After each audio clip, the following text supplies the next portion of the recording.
Today I want us to talk about the issue of anger. Now some of you may be immediately responding, well, I don't really struggle with anger, to which I would challenge you.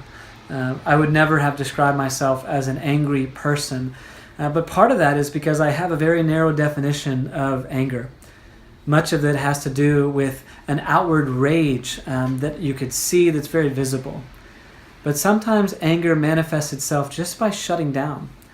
But the scripture calls us to evaluate anger differently. And over the last year, I've given myself to study it because as I was reading in Ephesians 4, there was a passage that jumped out at me that I wanted to understand. And in Ephesians 4, verse 26, he says, Be angry, and do not sin. And do not let the sun go down on your anger, and give no opportunity to the devil. Now, I've always been taught that meant that when you get angry with someone, that you don't allow the sun to go down without reconciling them. If that's a friend or a roommate, or even if that's a spouse, that you need to stay up as late as possible, making sure that you can deal with your anger. But as I've studied this, I've found something different. And what I've discovered is that this is quoting from Psalm chapter 4. In Psalms 4, David is writing in a situation where he's been provoked with anger. See, anger, as Aristotle describes it, is desire with grief. That there's a longing for something to happen and the opposite happens, and it provokes us within. Now here, in Ephesians, we're told that we should be provoked by things. And David himself was provoked often by the right things. In Psalm 4, he was provoked by his son rebelling against him and kicking him out of his own kingdom.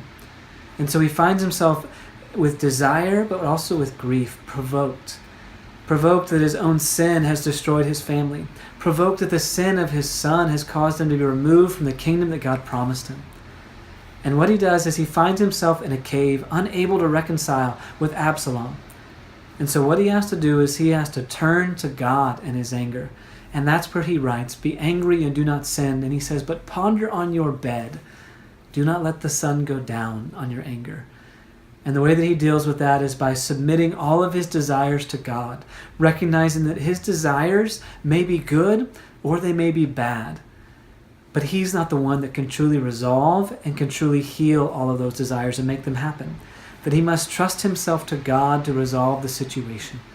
That God is the righteous one, the only one, the scriptures say, that can be righteously angry and act in that. See, here we're told to be angry, be provoked, but not to act in sin. And the only way that we can do that is to take our desires with grief and turn them to God, to trust him with that. So where have you been angry lately? Where do you find yourself angry right now? Wherever you find yourself, I encourage you to turn to God, to release that to him, to ask him to sort through what is right about my desires, what is good, what is pleasing to you, and what is wrong.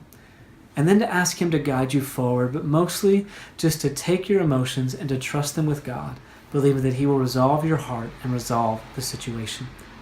Be angry and do not sin. Do not let the sun go down on your anger, but also give no opportunity to the devil. And the only way you do that is to deal with your emotions with God himself. Turn to God today.